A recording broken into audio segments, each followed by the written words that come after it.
Good evening. I'd like to welcome Father Reggie with St. Aidan's Episcopal Church, who will lead us in our invocation.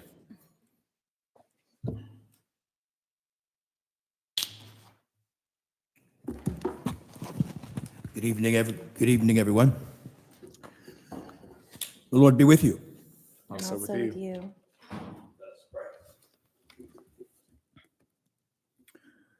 Heavenly Father, in your word you have given us a vision of that holy city to which the nations of the world bring their glory. Behold and visit, we pray, the cities of the earth. Renew the ties of mutual regard which form our civic life. Send us honest and able leaders. Enable us to eliminate poverty, prejudice, and oppression, that peace may prevail with righteousness and justice with order, and that men and women from different cultures and with differing talents may find with one another the fulfillment of their humanity. Through Jesus Christ our Lord. Amen. Amen. Thank you, Father Reggie. I would like to call the regular meeting of the Milton City Council from Monday, May 20th, 2024 to order. The city strongly recommends that you review tonight's agenda carefully, and if you wish to speak on any item on the agenda, then please bring your comment cards to the clerk as soon as possible. While the Milton rules allow a speaker to turn in their comment card up until the clerk calls the agenda item, once the agenda item is called, no more comment cards can be accepted. Will the city clerk please call the roll and make general announcements? Good evening, Mayor and Council. Before I call roll for the May 20th, 2024 regular City Council meeting, I would like to remind those in attendance to please silence all cell phones at this time. Those attending the meeting who would like to make a public comment, you are required to complete a public comment card and submit to the city clerk prior to the agenda item being called. All speakers, when asked to the podium, will identify themselves with name, address, and/or organization before beginning your comment. If you are representing an organization, a notarized affidavit is required stating you have the authority to speak on behalf of that organization. If you would like to make a public comment, please bring your comment cards to me now. Demonstration of any sort within the chamber is prohibited.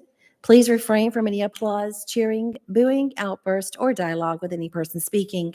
Anyone in violation will be asked to leave. Mayor and Council, as I call roll this evening, please confirm your attendance. Mayor Peyton Jamison. Here. Councilmember Doug Haney. Here. Councilmember Juliet Johnson. Here.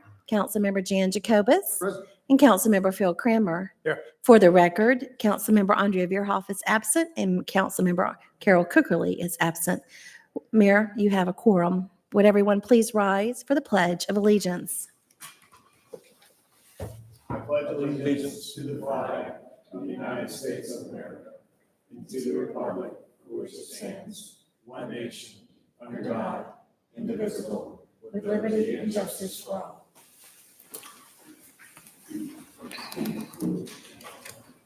Okay, next is approval of the meeting agenda. I would like to add an agenda item number 24-162 to new business. This item will be the addition of a resolution regarding the appointment of conflict counsel. And I would like to also add an executive session to discuss land acquisition, potential litigation, and/or personnel. Mayor, I'll make a motion to approve agenda as proposed. Second? Okay, I have a motion from Councilmember Cranmer and a second from Councilmember Jacobus. All in favor, please say aye. Aye. Any opposed? That is unanimous. Okay, next is general public comment. Do I have any general public comment? We do, Mayor. Okay.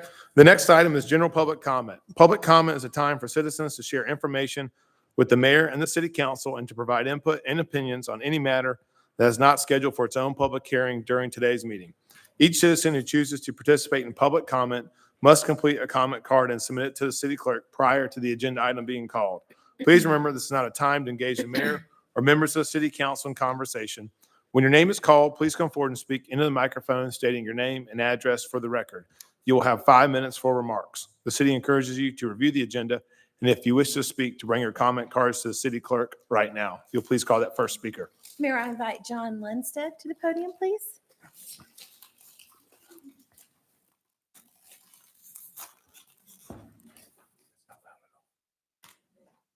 Good evening, John Lundstedt, 15755 Burdette Court. I want to talk about the Deerfield property. First, I want to say thank you very much to the city of Milton and also to our mayor for shouting out to our state championship girls lacrosse team for Milton and my favorite, Cambridge lacrosse. Thank you very much for doing that. But so I went to the meeting Thursday for the Parks and Rec Board, and we talked about the Deerfield property. And Tom did a fantastic job talking about, hey, these are just concepts, right? We're still going through due diligence. We got to do site surveys. We got to do land analysis. It's going to take some time. So this is not what it's going to look like. It could change. These are concepts. But what happened was when the Parks and Rec Board went back, they got into some pretty specific discussions around what's involved with these concepts. And so that concerned me because I want us all focus on what we need with this land, not what we want, right? If we get to a point 2 years from now and all of a sudden we realize we're still short on stuff or we're missing stuff, we made a mistake. So we got to make the hard decisions to focus on what we need and not what we want out of this property. So tennis courts, if you look at these drawings, there's tennis courts on here. I play on 3 different Alta teams. Probably some of you play on Alta teams or your neighborhood does. I play out of Crabapple Chase, which is right up the street here. I'm on a men's team, a senior team, a mixed team. We play out of the neighborhood and we play other neighborhoods. We don't play out of parks. Ironically, my neighborhood doesn't have tennis courts, so I play out of Alpharetta North Park with my son. It's always wide open. There's nobody there ever playing on the tennis courts. My point being is that takes up time, that takes up land, and that takes up effort that we don't need at one of our parks. This one is going to make people upset. Pickleball. So if you look at these 2 conceptual drawings, there's like 16 pickleball courts there. And one of the comments from one of the Parks and Rec Board members was, well, we can host national tournaments if we have 16 pickleball courts. We don't need 16 pickleball courts at this new facility. It takes up land, it takes up money, it takes up effort. Crabapple Chase, where I play out of Tuesdays and Thursdays, they repurpose their tennis courts for pickleball courts. The Manor, White Columns, all these places have pickleball courts. This is a new facility in Roswell, Ace Pickleball. Pickleball can be a commercial endeavor. In fact, maybe a commercial endeavor can put it around the Deerfield property, but we don't need to waste time and land in particular putting 16 pickleball courts at this new facility in Deerfield. And again, I understand these are concepts, but I want us to focus on exactly what we need. So rectangles and triangles, right? And we all know that as we look at the amount of teams and the type of teams that we have in Milton, whether it's lacrosse, soccer, football, baseball, we need a certain amount of rectangles and triangles, right? I go by Bell Memorial Park multiple times a day. And at least once a week when I look out on the rectangle, I see a baseball team practicing on the rectangle. They have every right to do that. That's a Milton team. They can schedule it. And there's reasons for doing that. Probably it's raining or it's wet and they can't play on the baseball field. But remember, that only goes one way. You can't take a lacrosse team, a football team, or a soccer team and go play on a triangle. But if you go to Legacy Park, those parks there are designed with baseball fields on the turf fields. So you can repurpose a rectangle to actually play baseball on. So if you look at these conceptual drawings, we need to look at adding more rectangles so we can we can repurpose 2 of these triangles, add another rectangle, and we add another field. But you can play sports on that field. So bottom line is, and as we look at these concepts, right? So this was very popular. This, I know you probably saw it before, but interparcel, where it goes through probably to the parking lot for where Fry's Electronics is. And there's all sorts of rumors going around or thoughts, well, is Fry's going to sell the building or do they want to keep the building, but can we get to the parking lot? Maybe we can add more parking there outside the park and use more land inside the Deerfield property instead of for parking, which we know we need, but it's outside. And then we get more space for rectangles and things that are important. So that's the bottom line. What I'm saying is we need to look at what is critical, what we need. We need to maximize fields. That's the whole thing for these active parks, correct? It's not necessarily pickleball courts, tennis courts. Those are nice to have. Let's maximize our fields. Let's maximize the rectangles and focus on what we need. Thank you. Thank you. Will you please call the next speaker? Mayor, I invite Christy Hayes to the podium.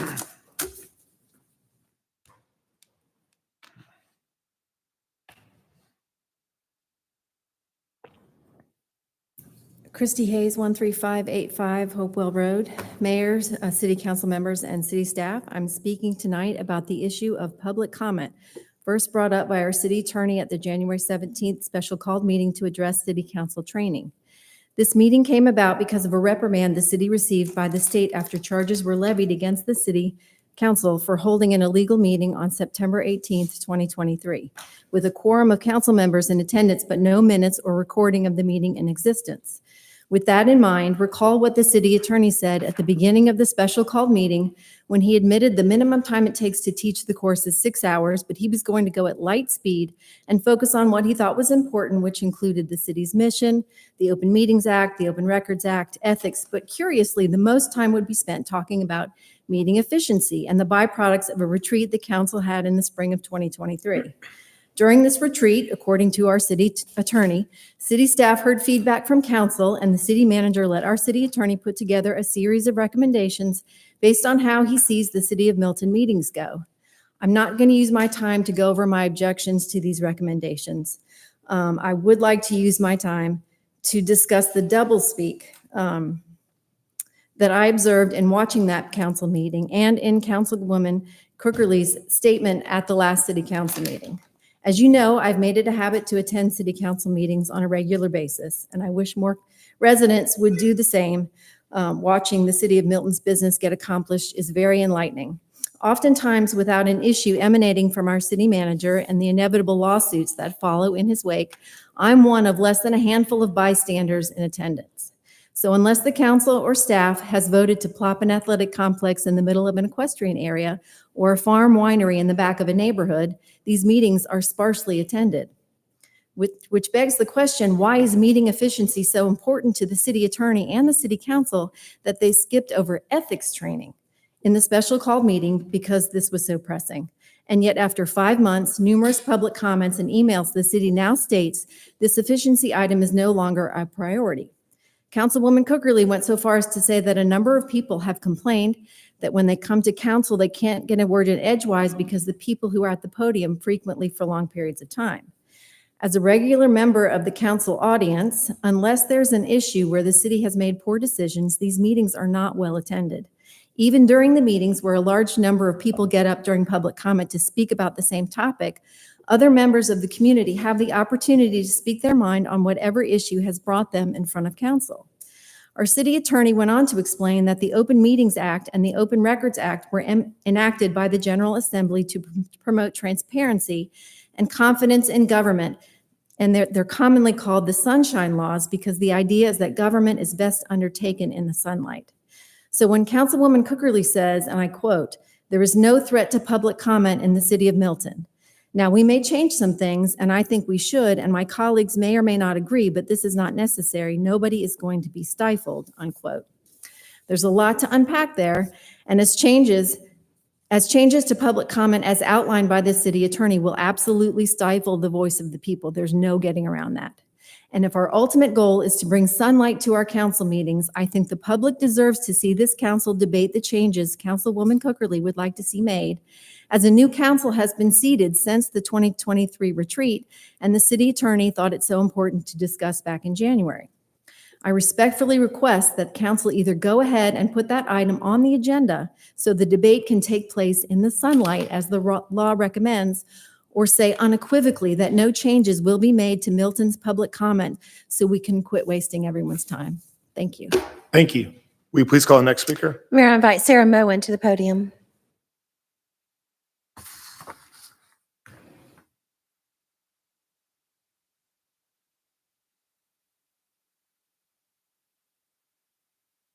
Sarah Moen, 130 Providence Plantation Drive. 2 weeks ago, I shared with you the positive impact public comments had on me, as well as many other concerned citizens in regard to the liquor license hearing held on April 8th. My comments were met with a statement at the end of the meeting. Quote, "A number of folks can't get a word in edgewise. There's no threat to public comment in the city of Milton. We may change some things. Nobody's going to be stifled."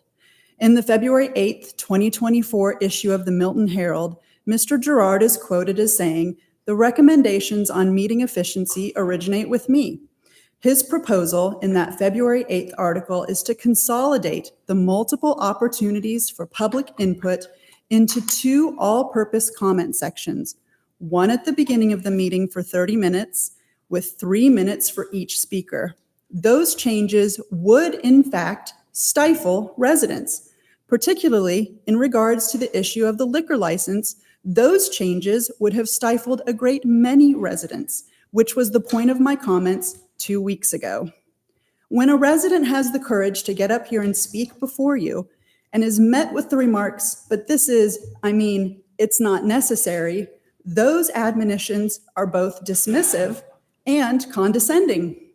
And not just to the person they're directed at, but to every individual who feels passionate about an issue and musters the courage to get up here and speak.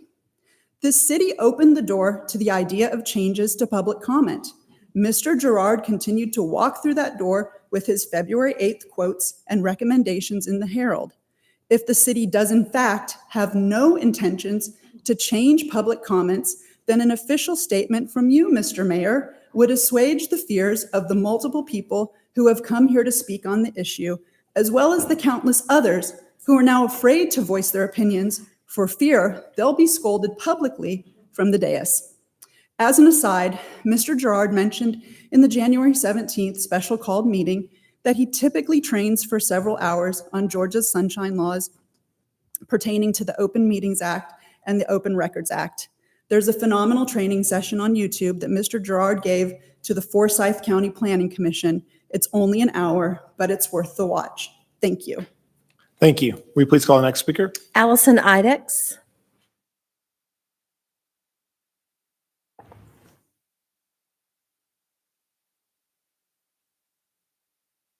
Allison Idex, 115 Gladwin Court. Thank you so much for allowing time for me to speak during the City Council meeting. I truly appreciate the time that you have set aside for citizens to be able to come forward and to communicate their ideas about the governing, maintenance, and improvement of the City of Milton. I am honored to be able to stand before you today and to voice my thoughts along with as many of my fellow residents that are here and wish to talk. A few extra minutes of conversation is a small price to pay for the opportunity to speak and be heard. My perspective, gained from attending the meetings and or watching the recordings of the meetings, is that concerns regarding changes in the time limits are twofold. One, there seems to be concerns about the overall length of council meetings, and that two, if changed, modified, or tweaked, will ultimately negatively impact the communication from resident to resident, resident to council member, and council member to resident. To address the first, there has been discussion about the possibility of general public comment being curtailed for the sake of expediency. My concern is that imposing time limits on either the amount of time per speaker or the amount of time for public comment, or by limiting written communication such as emails being entered into the record, will severely hamper the council being able to hear and gain a full understanding of the issues that their constituents deem important. How can we begin to make informed, impactful decisions without communication? Because we are working within the constraints of the current system, public comment, both general and again before a specific agenda item, is the only mechanism that we have to be heard. I understand that it is an expedient way to manage the multitude of comments, but expediency isn't always conducive to effective communication. This leads directly into the second point of concern, communication. Communication involves the exchanging of information or ideas. Where does the exchange come in? I am not sure if you are aware, but approaching this podium, looking up to the council, speaking and sharing what is heavy on our hearts, and being met with unresponsive faces because you are not allowed to comment is an incredibly awkward and ineffective means of communication. What we have at this point is a monologue, a long speech by one person during conversation. Then, after public forum, we are subjected to staff reports where another monologue is given. By the time that an item appears on the agenda, the discussion has already occurred and the decision has been made. At that point, our comments may seem to you to be outdated or based on inaccurate or incomplete information, and there is no opportunity to ask for clarification. When is the time to understand the item to be discussed or voted on? Everyone here is doing their due diligence to be informed members of society. We spend time and effort learning about the topics important to the community and preparing our comments for our brief 5 minutes in the spotlight. And I will say that it is incredibly hard to get accurate and up-to-date information. I will posit that the same goes for you on the council. So what is missing? Is there a way to address both concerns at one time?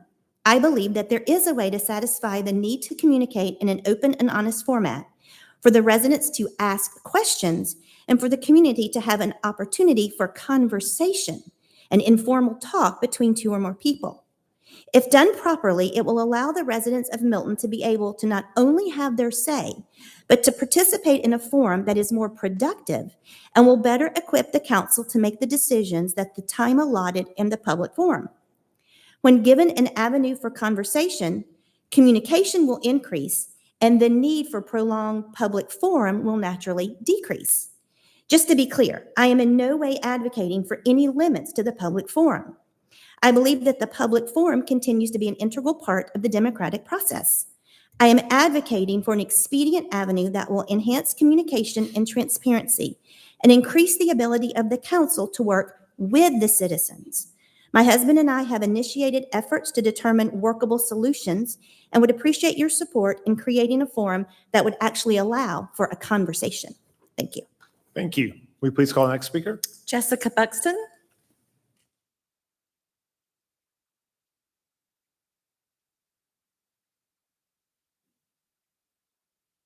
Hello. Jessica Buxton, 75 Providence Plantation Drive. Just wanted to kind of comment. She did a wonderful job explaining kind of the thoughts of my own self and some others. I am not for reducing the amount of time that we are allowed to talk. I am for some kind of modification to how the meetings are done. Because there's a lot of times and a lot of information that we've learned over the past 6 months. And this whole city council thing has been actually really fascinating. And I've really enjoyed learning about how the city works. I appreciate you all for your time away from your family and your commitment to the community. We have 42,000 people in this community, and a lot of decisions are made whenever there's not a lot of people participating. So I do feel like there needs to be some kind of communication between the public and you guys. I'm not quite sure what it is yet, but if it's a forum or maybe the agenda items have better notes on it, so whenever people read the items, we actually know what to ask questions on. Because I know that whenever I've been up here and I've listened to agenda items, I don't know which ones to ask questions about. I don't know what I'm going to want to ask questions about, but there's been a lot of times that I have wanted to ask questions and I can't because I haven't submitted the comment card. So I think that there should be some kind of change. I just don't know what that is. But I know for myself, I would like to have a better way of keeping that dialogue open on agenda items, you know, if you guys are truly wanting the community to help get involved with making decisions. That's about it. Just, you know, keep the lines of communications open with us and we'll keep them with you guys. And we've told you guys we're here to support and help you guys in any way. And hopefully if we can get more people in the community involved, you know, we'll all be here to help support each other and make Milton the fabulous community that it is. So that's it. Thank you. Mayor, that concludes general public comment. Okay, I'll close public comment and we will move on to the consent agenda. Will the city clerk please sound the items? Mayor, that first item is approval of the May 6, 2024 regular city council meeting minutes. Is agenda item number 24151. B is approval of the May 13th, 2024 regular work session meeting minutes. Agenda item number 24152. C is approval of the financial statements and investment report for the period ending March 31, 2024. Agenda item number 24153. Next is approval of professional services agreement between the City of Milton and Evergreen Solutions, LLC, for the 2024 classification and compensation study. Agenda item number 24154. E is approval of a goods and services purchase contract between the City of Milton and Temple Inc., AL, for additional fleet equipment and a traffic signal preemption system. It's agenda item number 24155. F is approval of a professional services agreement with CPL Architects, Engineers, Landscape Architect, and Surveyor, DPC, to provide a feasibility study and site analysis for the proposed active part at 300 Deerfield Parkway. Agenda item number 24156. Next is approval of a memorandum of agreement by and between Georgia Department of Transportation and City of Milton for betterment agreement on project PI number 0016443, State Route 372 at Birmingham Road. Agenda item number 24157. H is approval of a software as a master services agreement and Milton's agreement supplement with OpenGov Inc. for use of OpenGov Enterprise Asset Management. Agenda item number 24158. Our final consent item is I, approval of a change order number 2 to the goods and services purchase contract between the City of Milton and Utility Associates, Inc. for in-car, body-worn, and interview room cameras. Agenda item number 24159. Mayor? Thank you. Do I have a motion on the consent agenda? Make a motion to approve the consent agenda as read. Second.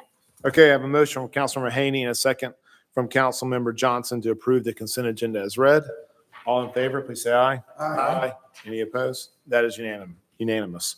We'll move on to reports and presentations. Will City Clerk please say on the first item? That presentation is a proclamation recognizing May 27th as Memorial Day in Milton. Mayor Jameson? Thank you. So this Monday, May 27th, is the city's annual Memorial Day ceremony, which is paying tribute to the troops who paid the ultimate sacrifice for our country. Tonight, I would like to recognize them with a proclamation. I also would like to thank, retired Colonel Nick Satriano with the United States Army, who is also with the Milton Veterans Markers for being here. Also would like to thank Bill Lusk, former council member, who kind of heads that up with you. So we appreciate all that you do. Looking forward to May 27th, Monday, and I will tell every citizen, if they have some time, it's a great ceremony. Bring your family, bring the kids. It's a wonderful way to pay tribute. So with that, I will read this proclamation, and that is, whereas Memorial Day can trace its roots to the first Declaration Day in May 1868, when veteran organizations began advocating for putting flowers on the graves of fallen Civil War troops to honor their sacrifice. And whereas in the same spirit, Congress declared the last Monday of May annually as the National Memorial Day holiday some 100 years later. And whereas this holiday provides a dedicated opportunity to pay tribute to the more than 1 million American military members who died from the Revolutionary War through 2 world wars, as well as during more recent conflicts in Vietnam, Iraq, and Afghanistan. And whereas some of those fallen troops hailed from Georgia and specifically Milton, and we will never forget their service, courage, and commitment to our nation. And whereas our community remembers them through the voluntary efforts of the Milton Veterans Memorial Markers and a special ceremony that all are invited to attend. And whereas the 2024 ceremony will take place at 10 a.m. on May 27th on the green at Crabapple Market, right behind me, featuring moving speakers and music. And whereas on this day and every day, we pay tribute to the inspiring heroes who fought valiantly to support our country and the lives of everyone who it calls home. Now, therefore, we, the mayor and the city council of the city of Milton, Georgia, hereby proclaim Monday, May 27th, 2024, as Memorial Day in Milton, and urge our citizens to honor our now departed troops. Given under my hand and seal of the city of Milton, Georgia, on this 20th day, May of 2024.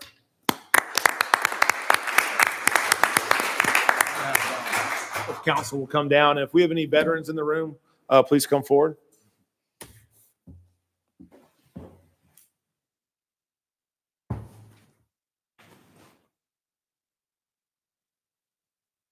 You could look good. You could sit front and center. I think we just got one. You're tall, so it'll be better look. Okay, let's see. Let's scoot a little bit this way. Scoot a little bit this way, a little more. There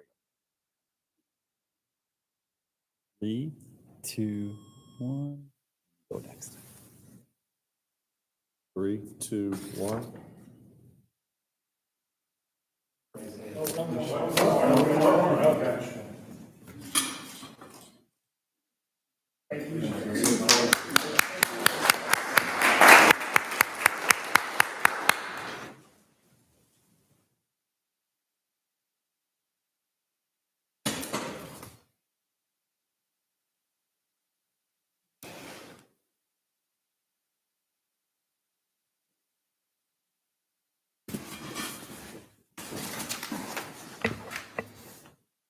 Okay, will the city clerk please sound the next item? Mayor, that next item is the presentation of the City of Milton fiscal year 2023 annual audit. Our finance director, Ms. Karen Ellis. Good evening, Mayor and Council. State law requires the City of Milton to have an external audit of its financial statements each year. Tonight, we have Adam Fraley, a partner of Malden and Jenkins, who's our external auditor, here to present the results of our fiscal year 23 audit.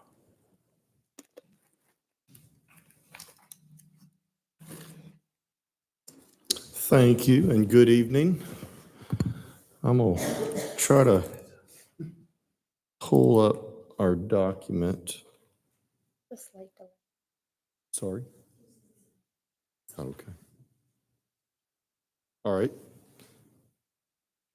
So, good evening. Thanks for having me here. I'm pleased to be here this evening to have the opportunity to present the audit results for the City of Milton for the year ended September 30th, 2023. What I've got here on the screen that I'm going to try to navigate for you as I go through, as well as what's in your agenda packets, is our auditor's discussion analysis. Hits some of the highlights of the audit, some of the financial results for the year. We did have one finding that I'll comment on, as well as just new standards that are coming out that we want to certainly keep everybody abreast of. So I'll jump right in here, but certainly if you've got questions, please feel free to interrupt or ask at the end. So I'm going to turn to page 2 here in our, I call it the AD&A.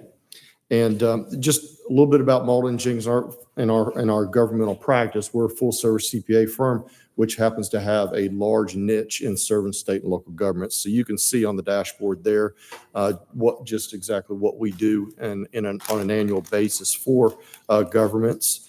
And myself, I'm Adam Fraley. I was the engagement lead partner.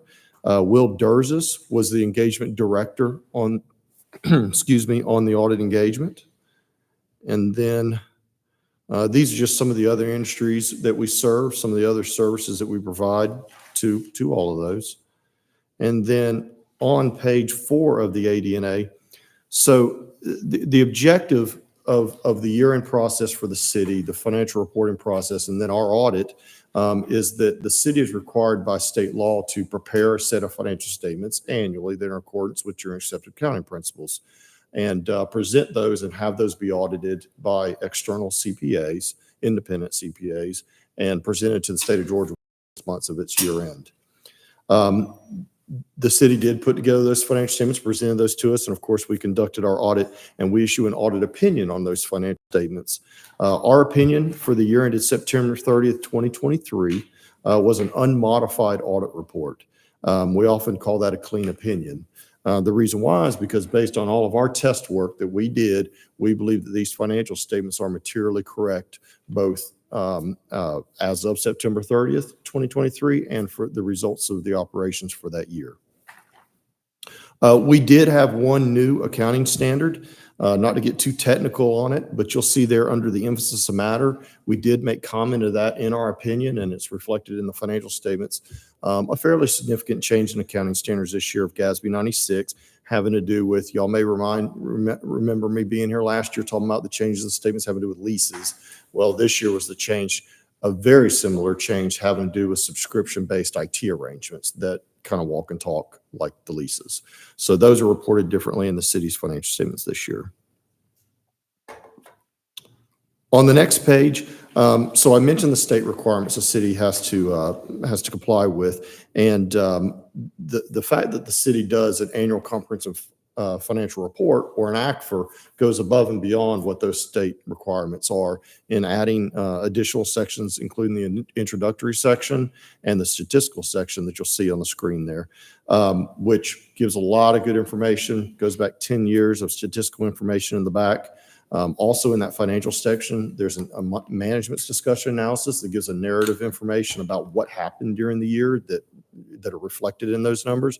So I'd encourage you to look at that as well. But this goes above and beyond what is state law. It's a fantastic document, a lot of time and effort by the city's finance department and others outside of finance, just putting that together. So big pat on the back for that. Most of the governments in Georgia and in the U.S. do not do an ACFR. This is a little bit about the award that you get in doing the ACFR. The city did submit its ACFR to the GFOA to get that award, and the city has received that award for the past several years, going back to inception, and we do expect to get that again this year. As far as a little bit about the numbers of the city's financial statements, so on page 7, so the city ended its year with about $260 million in assets, and offset by about $95.4 million in liabilities. That resulted in a net position, or an equity, of the difference of those, of about $164 million. You'll see there. As you go down a couple paragraphs, you'll see that change in net position during the year was a decrease of about $10.7 million, mostly driven by an extraordinary item that is included in the statement of activities you'll see there, and further disclosure on that. That is not reflected in the general fund, but the next couple pages talk about the general fund, the main operating fund of the city, which is more near-term inflows, outflows. And you'll see there the general fund revenues of the city, and just the breakdown in that pie chart there of the different revenues of the city. And a similar pie chart scrolling to page 9 of the general fund's expenditures, you'll see there as well. So then on page 10, some comparisons of those revenues and expenditures going back over not just 2023, but the 6 years or 5 years prior to that, and how each of those have compared. So you can start to see some trends there. And then the change in fund balance, which of the difference between the revenues and expenditures for each year, you'll see that change in fund balance at the bottom of page 10 there on the line chart, and how that has behaved, which has been in most years a positive change to the fund balance, added to the reserves for the general fund. The next couple pages is just information about the footnotes that are in the ACFR. So just a little bit of tidbits on what each of those notes are disclosing. And then we did conduct a single audit this year. So anytime the city expends federal dollars more than $750,000, you have to go through a single audit, which is more of a compliance and internal control audit on the spending of that money. And so we did conduct a single audit, and that report is also included in the back of the ACFR. Starting on page 13 there under required communications, it goes through page 14 and a few pages there. I'm not going to read each one of these to you. We are required to disclose these required communications.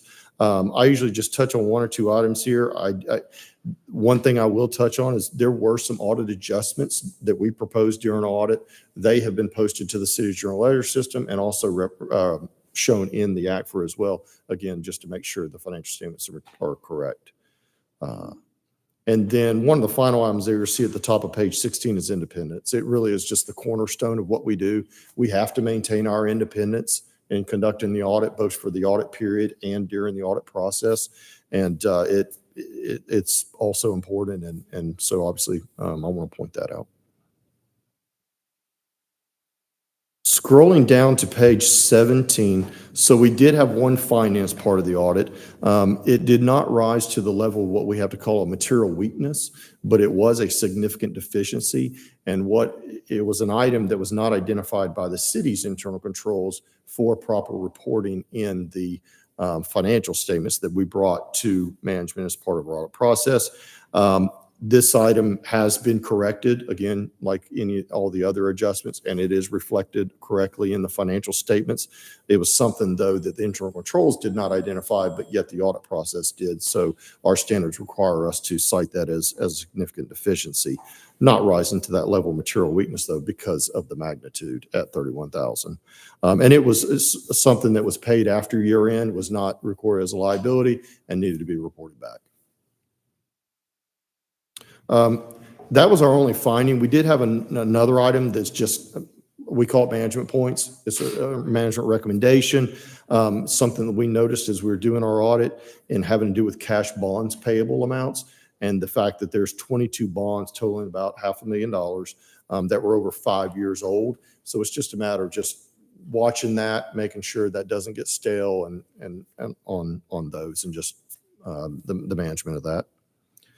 The rest of the document really is the new accounting standards coming out, so I certainly won't go into all of that with you, but it's there.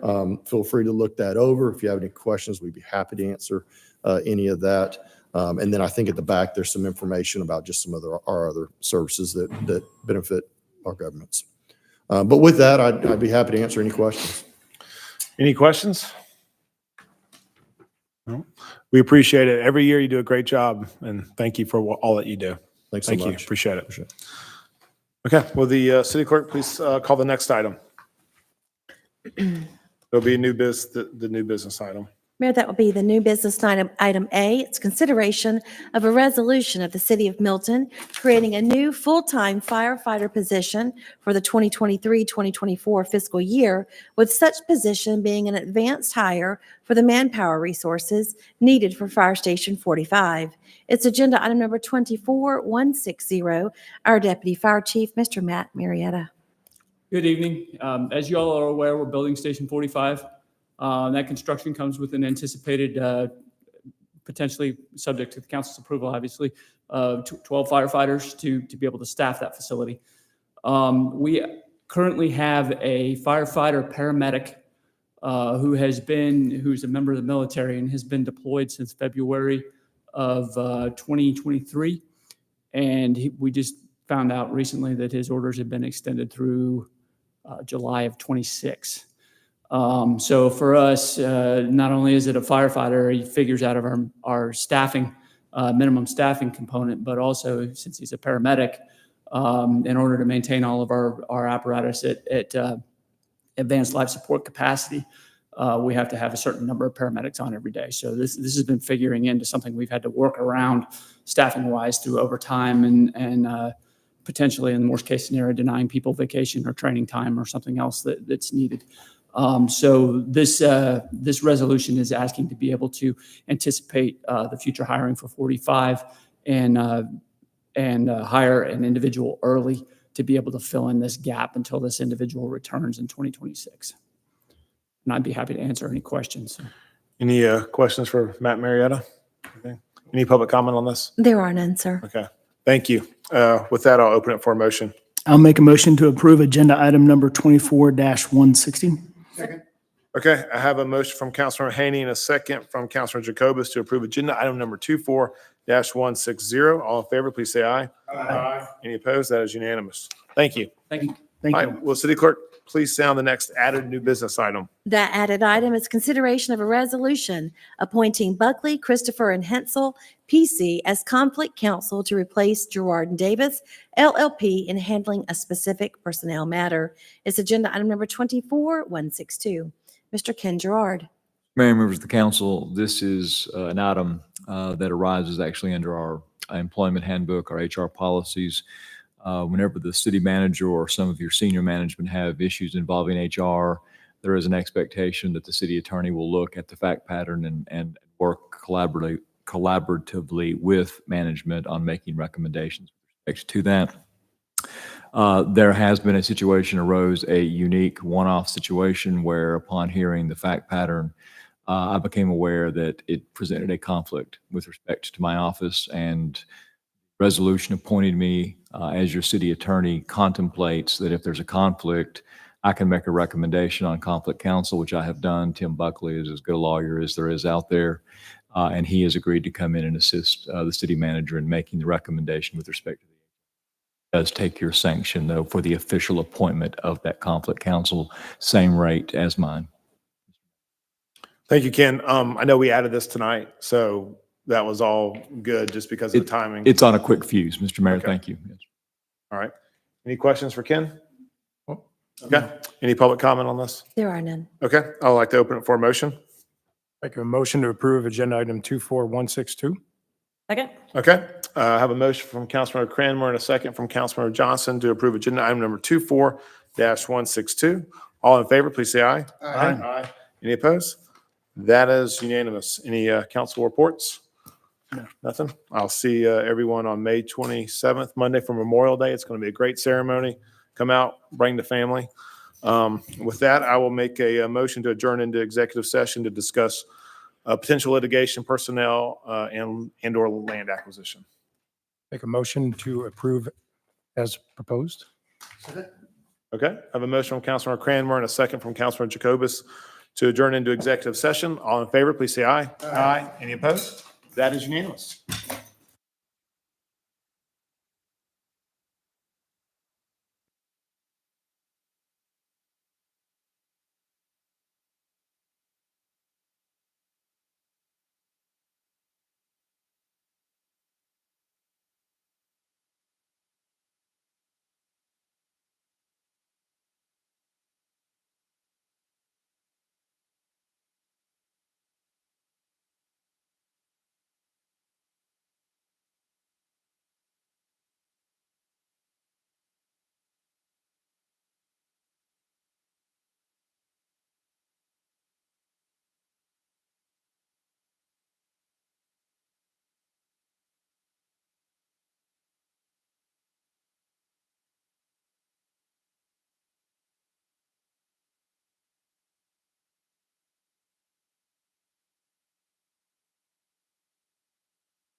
Motion to reconvene? Second. All in favor? Aye. Can motion to adjourn? To adjourn? All in favor? Aye. Adios.